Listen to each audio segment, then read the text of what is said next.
He cannot see through the column of black fog that surrounds him, but he knows he is falling. He does not know if he's spinning or if his mind is bursting with exultant joy. Those symbols, those desperate scratchings on the floor of his cell, they worked. He was a prisoner, but now he is free. The spinning intensifies. Bile tickles the back of his throat. He clenches his jaw, but at last his mouth is forced open, and from his lips spews black fog. It dances around him, flowing through the tangles of his unwashed hair and twisting around his bleeding fingers. This darkness, this foul miracle, is within him as well. It's a fascinating sensation, and he does not resist. He wants nothing more than to give himself over to it. The world as he knew it is gone, easily forgotten. But no, I will not lose myself. I am Vittorio Toscano, Lord of Portoscuro, scholar, collector of forgotten knowledge. I seek the great observers who live beyond existence.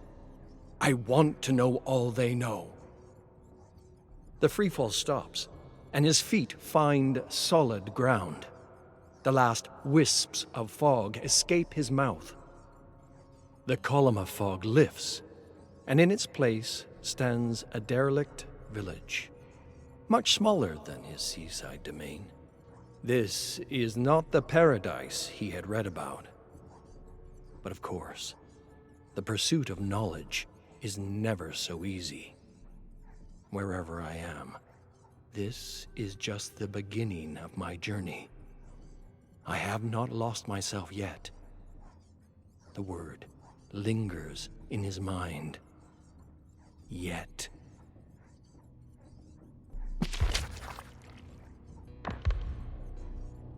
Vittorio's eyes water from the stench as he explores the main street. What manner of village was this? The street is made not of stone but sand, and even the most portentous buildings here, the tavern, the jail, the banking house, are small, humble things made even smaller and humbler in their abandoned state. The first sign of life Vittorio encounters is in the lodging house, a huddled mass, shivering in the entryway at the base of a collapsed staircase. Excuse me. Tell me, what place is this? The huddled mass raises her face to him, but all he sees is a void. You wonder about the smell. I smell it too. What does it smell like to you? He knows the answer to her question, but dares not say it. He backs away. She falls to his feet, grabbing his ankles. Don't go. He knew you were coming. He told me to keep you as long as I could. Arms emerge from behind Vittorio and grab him around the chest, throwing him against the wall. Vittorio feels the whole of the lodging house shudder. He falls to the floor. The building crackles all around as the attacker straddles Vittorio and pulls something from beneath his draping robe. I'm unarmed. I have nothing. The robed man doesn't listen. In his hand is a mechanical nightmare, a torture device from another world. Vittorio bats at the man to no avail. I'm weak. I'm hungry. Beams of wood fall from the ceiling. The robed man rips open Vittorio's threadbare doublet and buries the device into Vittorio's chest. He screams. An unnatural drone fills his ears. Dust falls from above and stings his eyes.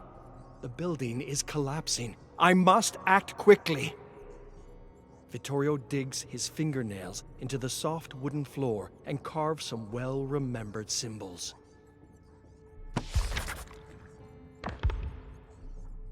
The world changes as he finishes scratching the symbols. The robed man looked up at the falling beam and was gone, just as quickly. Vittorio had lost sight of the woman long before then. The attacker. Such aimless violence. From a young age, Vittorio saw violence as a form of madness, a symptom of some illness that most could not overcome. Even his most trusted knight, the Hungarian, could not resist the allure of violence. Only when his mind stops wandering does he hear the rustle of leaves blowing in the wind. Dark sunlight breaks through the canopy above. A forest. Vittorio rises, and pain shoots through his chest. His chest! His injury! The robed man with his instrument of pain. He must have injected me with poison. He opens his ripped doublet and looks at the marks above his breast. He was neither stabbed nor injected. The robed man had drawn on him. Vittorio remembers reading of the Celts and their methods of creating permanent art on their bodies. He remembers a word that he's never heard before, a word from a time beyond his own. Tattoo. But why would his assailant do this? He looks at the marks. They're incomplete. The lodging house collapsed and Vittorio escaped, interrupting his work. Perhaps these marks have powers akin to my symbols. He copies them into the dirt of the forest floor and waits. The gentle breeze against dense leaves. No other response. His focus drifts. Vittorio has not eaten in many days, and his body aches with hunger. I could barely fight off the robe man. Any greater threat will be the end of me. He forges and forces himself to eat a handful of leaves and berries. They burn his throat, but he feels some strength restored. This won't last. I need more. Perhaps a hearty meal awaits me in another realm. He stops before he can dig the symbols into the dirt. Through the trees, voices scream. Vittorio runs to the sound. He knows he shouldn't, but these screams sound different. They sound like home.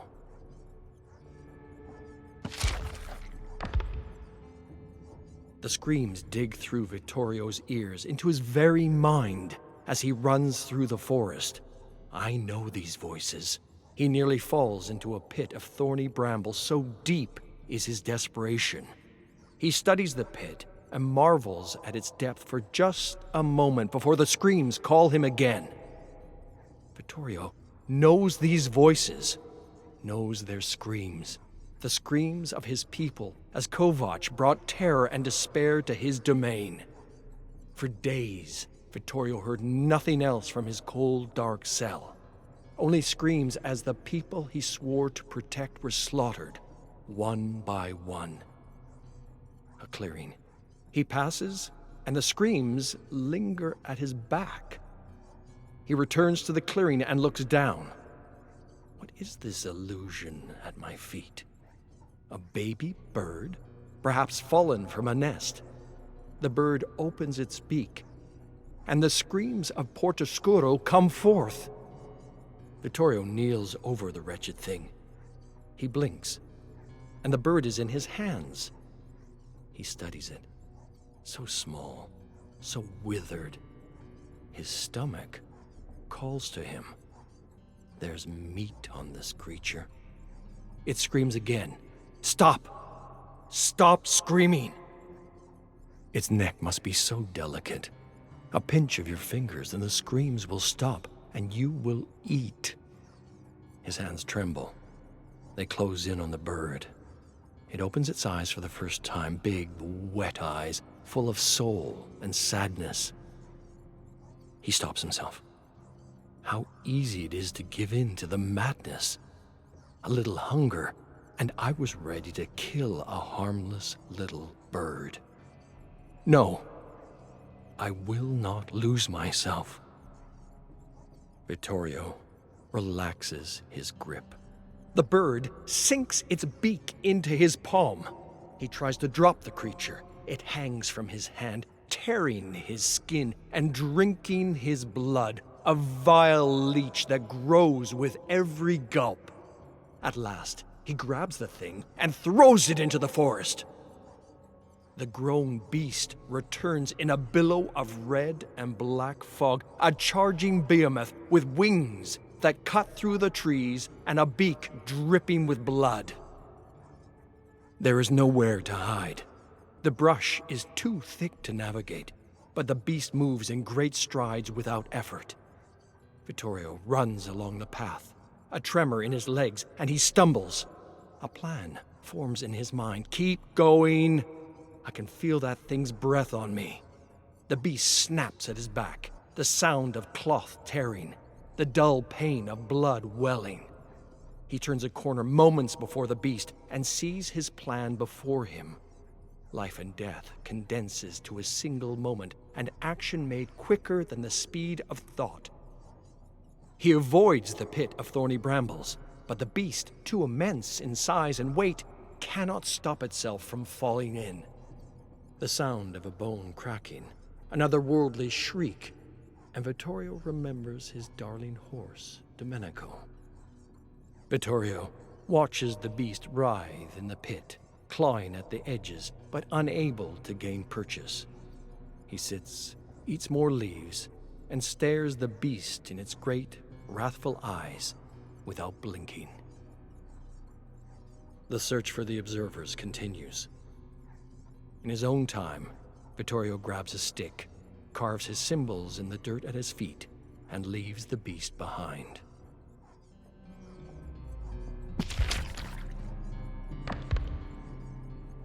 Vittorio examines his surroundings in this new realm, and he weeps. It is unlike any larder he has ever seen, but he recognizes it as such all the same. Fruits and vegetables, withered and wilting, dried meat curing as it hangs from the ceiling, mounds of pungent butter resting atop an empty icebox, wheels of cheese stacked on shelves, water dripping from a rusty spigot.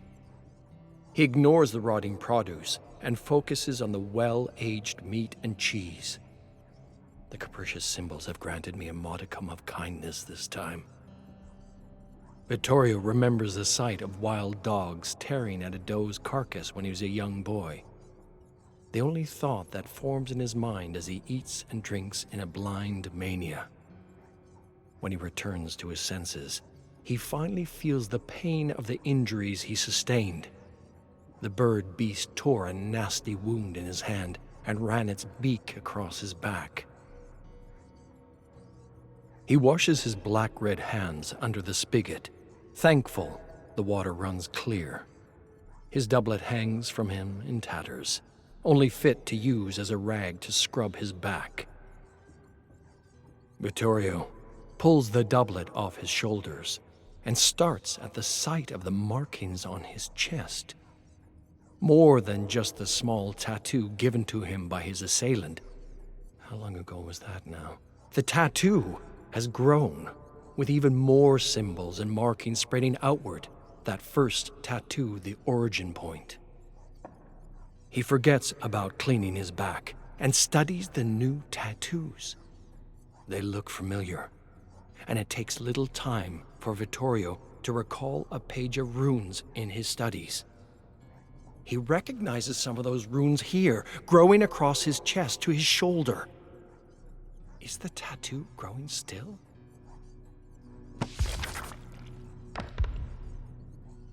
The single door out of the larder is locked. No matter. As he draws his well-worn symbols on the tile floor using a jar of jelly, Vittorio prays that his next destination will be as fortuitous as this one. Still no closer to finding the observers, Vittorio finds himself in a dimly lit room. The floor and walls are dirt. I'm underground. Dirt falls, and the ground quakes. A loud explosion from up above. I cannot stay here. He shivers. I'm all but naked. His eyes land on a pile of discarded clothes. Some leather, some coarse linen, all of it sweet relief. The outfit he chooses is oversized but immediately brings warmth. Another explosion, and Vittorio brushes the dirt off him as it rains down. Best to leave now. Vittorio digs his fingers into the dirt wall, but stops when he realizes he is not alone. "Put your hands above your head, now!" The voice is coarse and clicks as if the speaker has something caught in its throat. Vittorio obeys the directive. "Turn! Face me!" Vittorio does, and finds himself before a feathered soldier, red and black, with a pronounced beak and eyes of screaming gold.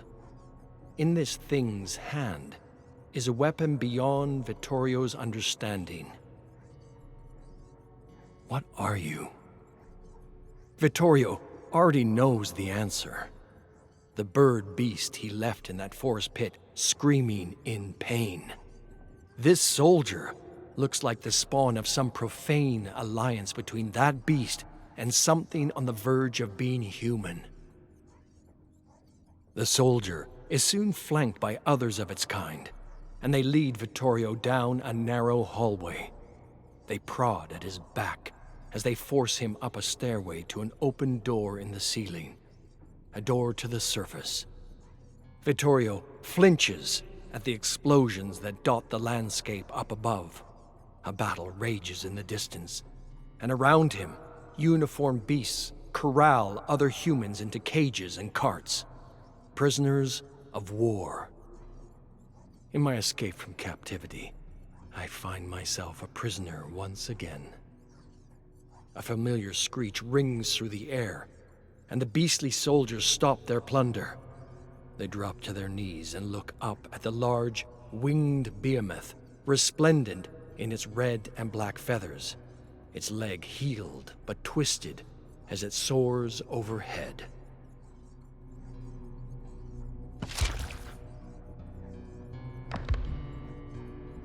His hands are bound behind him, the tips of his fingers just barely able to touch each other. A thick post scratches his back as he struggles, and Vittorio feels the old wound, from how long ago he cannot remember, opening again. The great behemoth had dug its sharp beak into his back once upon a time. Now it wants to complete the hunt. Other prisoners scream nearby. Vittorio tries to ignore them. He stretches his arms behind him as far as they can go. It's only rope that binds him here. Rope can stretch.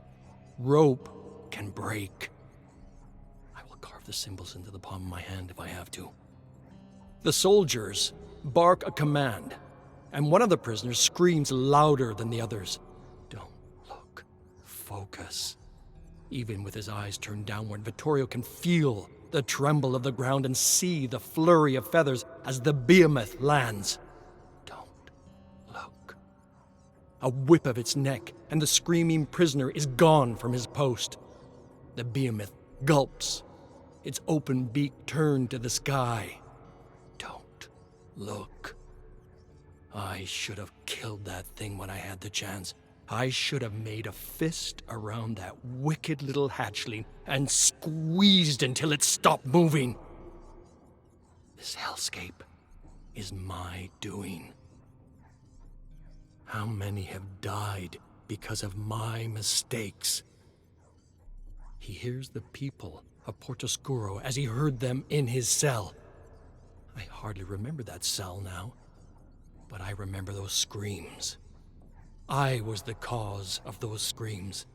I brought Kovac to my land. I thought I could control him. I thought I could hold sway over the realms. I thought I could find the observers. All he knows has been wrong, and all around him are the consequences of his failings. Something snaps. His hands fall to his sides.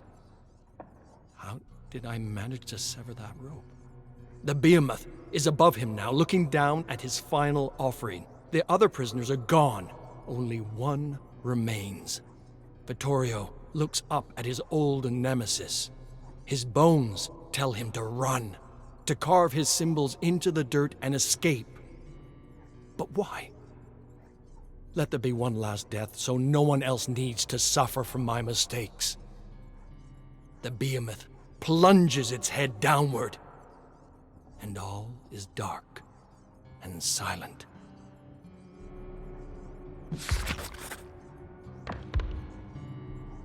It's you.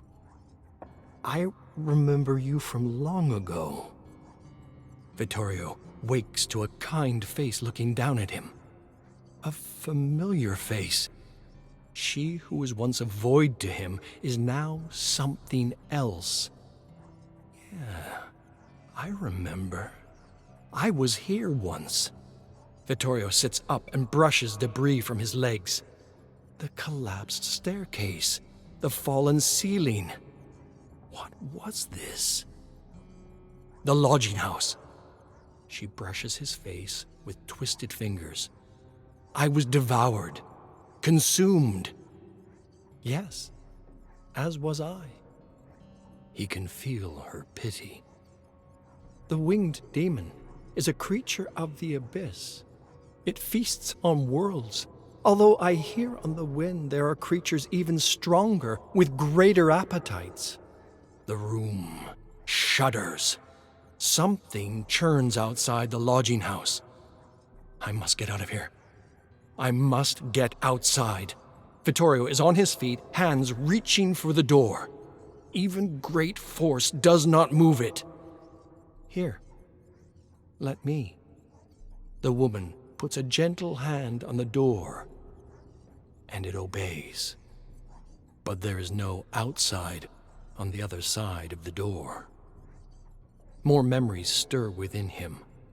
A place not as distant as the lodging house, but still far away. The smell of the place is what is most familiar. Rotting fruit and vegetables, curing meat, wheels of cheese torn to pieces, a rusty spigot where the water still runs clear. I was hungry. I gorged myself in this larder. Why is it here? Another realm devoured. She holds the rotting food. Vittorio rests against the wall. What is done is done. There is no escape. What is this? The woman runs her hands over his tunic. It's open off his shoulders in a swift motion. Her hands touch his chest, his arms. These markings. Vittorio looks at his own body and sees how far the tattoos have grown. They extend across his torso down the length of his arm. The woman walks around him, running her hands across his back. Are they there as well? The man in the robe. He planted the seed in your chest. How long it has taken to grow. Vittorio dresses himself again. My attacker, is he here? No. He left me shortly after you did. He left a note. Perhaps he knew you'd return for it when the time was right. She hands him a roll of papyrus. No greeting marks the page. No message he can understand. Only more symbols.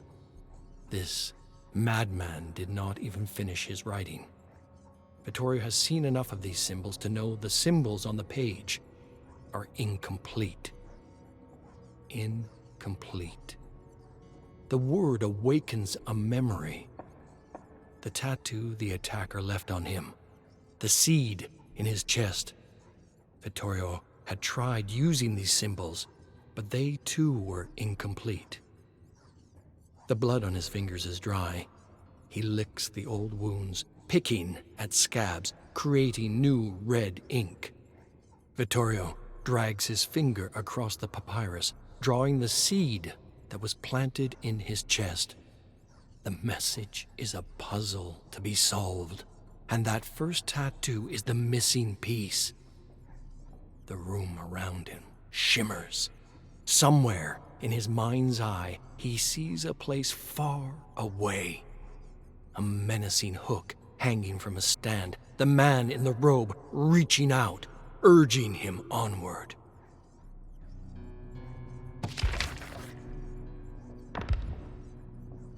Vittorio paces. his mind a flurry of revelation. It was him. I've spent time beyond measure in search of the observers, when an observer had found me long ago. All I wanted was to share in their knowledge, and all this time it has been on my body. He didn't attack me. He gave me a gift. He chose me. Vittorio feels the woman watching him as he marches into the larder. All he can hear is the low rumble and churn from outside. He finds a knife in the drawer. My journey must go on. The observer chose me.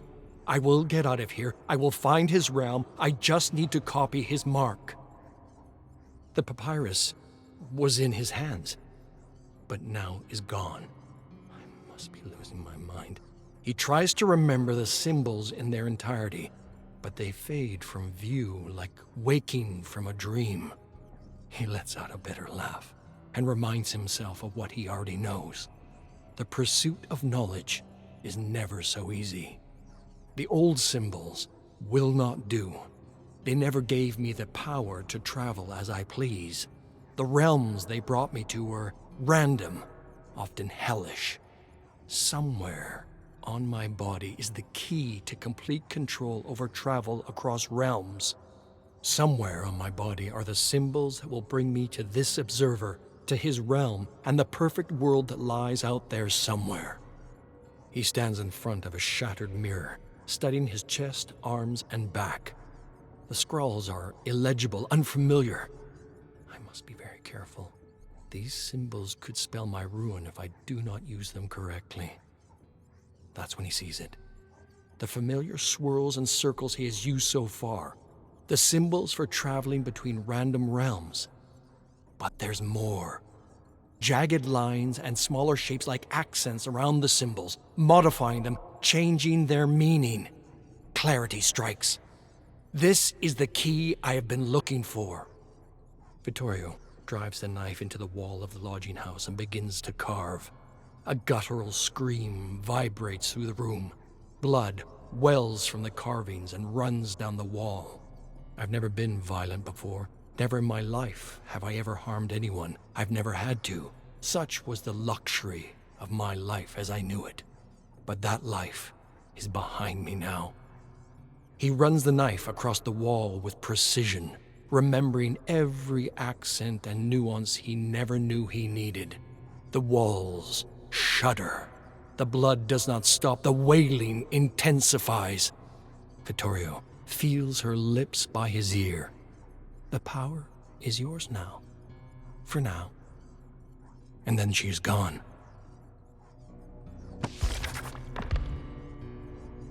The sun sets over the distant hills, and the air smells of sulfur as Vittorio opens his eyes and looks upon a simple wooden shack. The ground squishes beneath his feet. Vittorio looks around and finds he is standing on a mound of blood, offal, and red and black feathers. Between him and the shack lies the head of the damned behemoth, blood pooling at the base of its severed neck. Vittorio raises his head to the sky and lets out a triumphant cry. The creature of the abyss lays dead at my feet, and I remain. The observer wanted me to come here.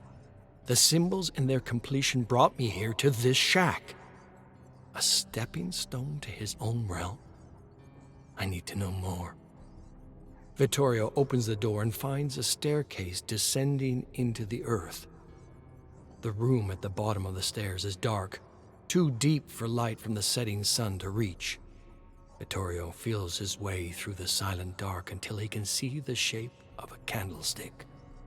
The touch of his hand brings it to life, a flame dancing a light on its wick.